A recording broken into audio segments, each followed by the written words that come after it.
મહેસાણામાં વધુ રૂપિયા કમાવવા માટે લેભાગુ તત્વો છે તે બેફામ બન્યા છે। સમાચાર મહેસાણાથી પ્રાપ્ત થયા છે। વધુ રૂપિયા કમાવવા લેભાગુ તત્વો બેફામ બન્યા છે। ડુપ્લિકેટ જીરું અને ડુપ્લિકેટ વરિયાળી ઊંઝા મોખરે। તો આ ડુપ્લિકેટ જીરું અને ડુપ્લિકેટ વરિયાળી ઝડપાઈ, જેમાં ગત 16 ઓક્ટોબરે ફૂડ વિભાગે લીધેલ નમૂનાનું પરિણામ જાહેર થયું। ઉમા એન્ટરપ્રાઇઝ મહેશ પટેલના ગોડાઉનમાંથી નમૂના ફેલ ગયા છે। પટેલ ભાર્ગવ પીના ગોડાઉનમાંથી લીધેલ જીરાના નમૂના તે પણ ફેલ ગયા।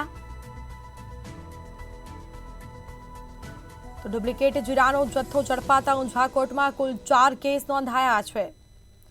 વધુ વિગતો સાથે સંવાદદાતા અલ્પેશ પટેલ ફોન લાઈન પર જોડાઈ ગયા છે। જી, મહેસાણામાંથી નકલી જીરું અને નકલી વરિયાળી ઝડપાઈ છે।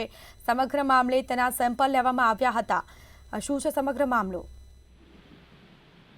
સ્મિતા, ચોક્કસ જણાવ્યું કે ઊંઝામાં જે ડુપ્લિકેટ જીરું અને ડુપ્લિકેટ વરિયાળી ઊંઝામાં મોકલે છે અને ચંદ રૂપિયા માટે લોકો કમાવા માટે લેબાબુ તત્વો બેફામ બન્યા છે। અને મહેસાણા ફૂડ વિભાગ અને ઊંઝા અને આજુબાજુ વિસ્તારમાં સતત કરી રહ્યું છે ચેકિંગ અને રેડ કરી રહ્યું છે।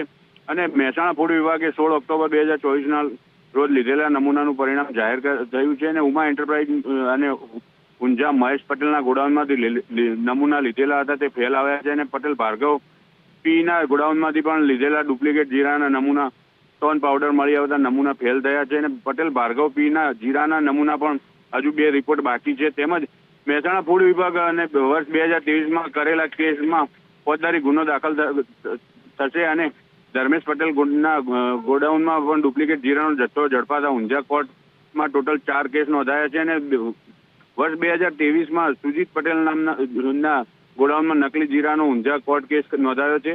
2024માં પણ દીપેશ શ્રીમાળીના ગોડાઉનમાં નોંધાયો છે।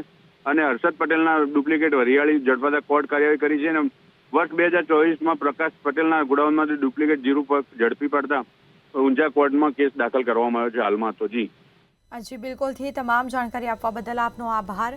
તો મહેસાણામાં વધુ રૂપિયા કમાવવામાં લેભાગુ તત્વો બેફામ બન્યા છે। ડુપ્લિકેટ જીરું અને ડુપ્લિકેટ વરિયાળીમાં ઊંઝા મોખરે જોવા મળ્યું છે।